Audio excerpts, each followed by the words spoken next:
Good evening. Happy Friday, and thank you so much for joining us. You're watching the 9 at Night.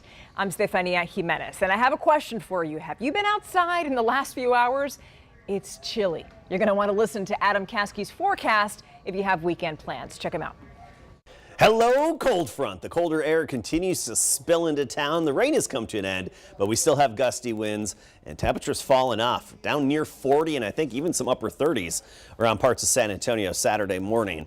Sunday morning, likely to see a light freeze in parts of the hill country.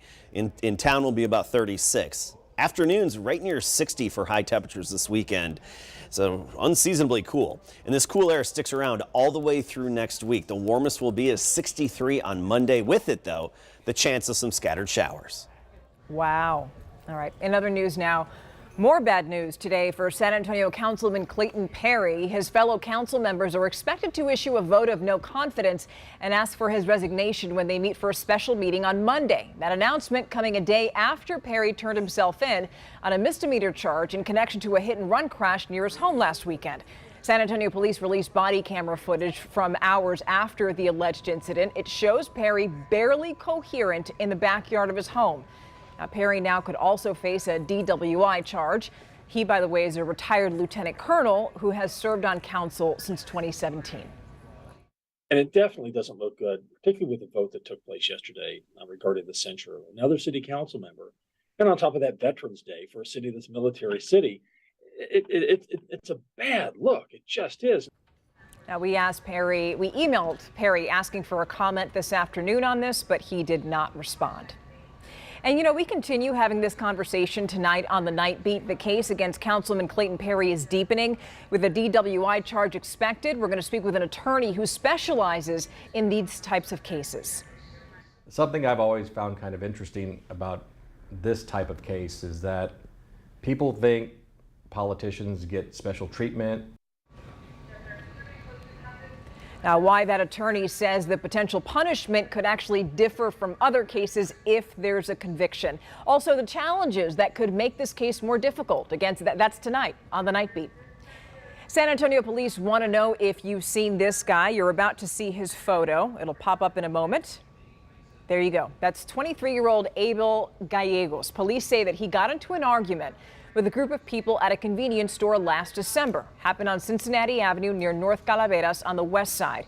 Detectives say that when Gallegos pulled a gun, the people scattered, they jumped into vehicles, sped off, and they say Gallegos started shooting at the vehicles and then hit a man in the head. That man died at the hospital. So now Gallegos is considered a fugitive. If you know where he is, call Crime Stoppers. That number 210-224-STOP. But San Antonio police say they had better luck catching up to a man accused of shooting his neighbors in the face almost a month ago. Now, you'll see his picture here. Police arrested 48-year-old Eutimio Antonio Gonzalez this morning. He's charged with aggravated assault with a deadly weapon. Police say that an argument led to the shooting back on October 13th in the 800 block of Price Avenue, which is off New Laredo Highway on the southwest side.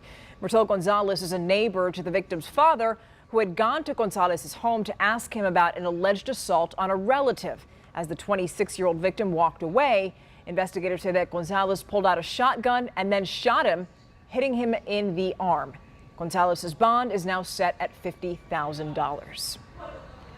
On the political front, there is now another lone Republican on the Bexar County Commissioner's Court. That's Grant Moody. He won a special election to finish the unexpired term of Trish DeBerry, a Republican herself, who lost the race for Bexar County judge. Now, this was Moody's first try for elected office, although he's been active in Republican politics on the national, state, and local levels.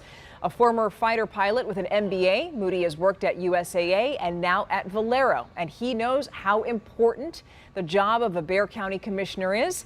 It has a $2.9 billion budget, the entire Commissioner's Court does, and also has thousands of employees.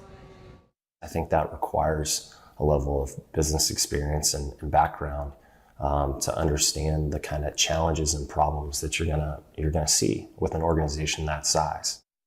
And Moody has plans. He wants to hold on to his new full-time job longer than 2 years, and he's planning to run for re-election in 2024.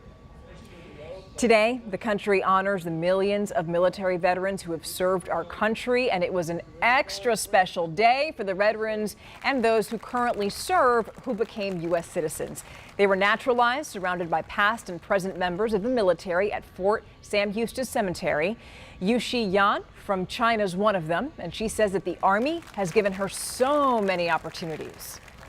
The Army gonna pay for the tuition for everything. I appreciate for that. Yes, and the Army just helped my life.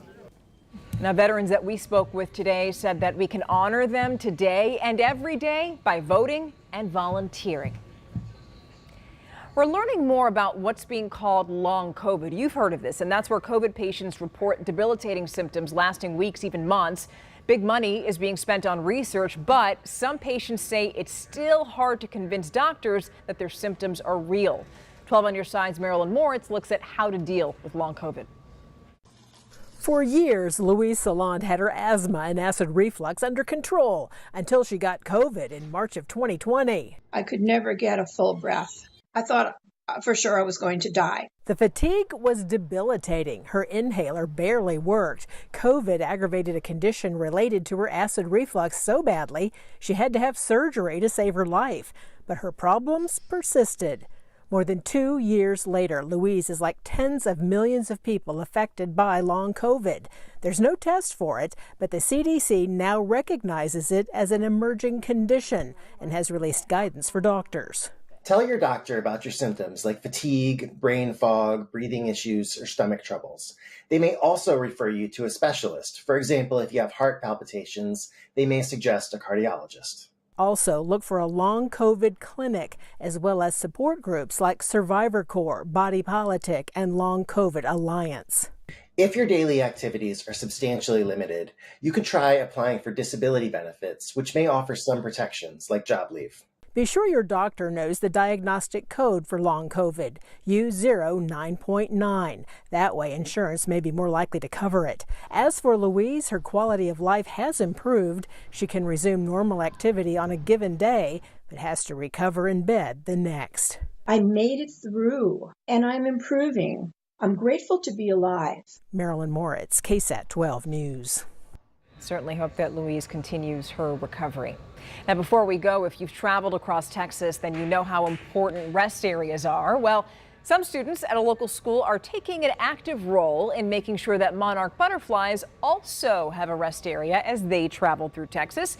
Students at Fenwick Academy spent today working on a monarch garden. The school is working with the National Wildlife Federation's Monarch Heroes program to create it on the school's campus. Through a $1,500 grant, students are learning about those butterflies and what pollinators need to survive their annual migration. The monarch butterflies travel and they migrate every year along the I-35 route, and because there's not a lot of vegetation on the route, the population has been slowly declining. They don't have places to eat or lay eggs, so the population can grow. So those students there are hoping the new garden is going to be a popular place for those butterflies to recharge. The Academy's program coordinator is hoping that the campus gets another grant next year to maintain and build on that monarch garden. Looks like they're doing a great job. We're out of time. The 9 at Night returns on Monday. Have a lovely weekend. And finally, I just can't wait to tell you, stay warm, my friends. See ya.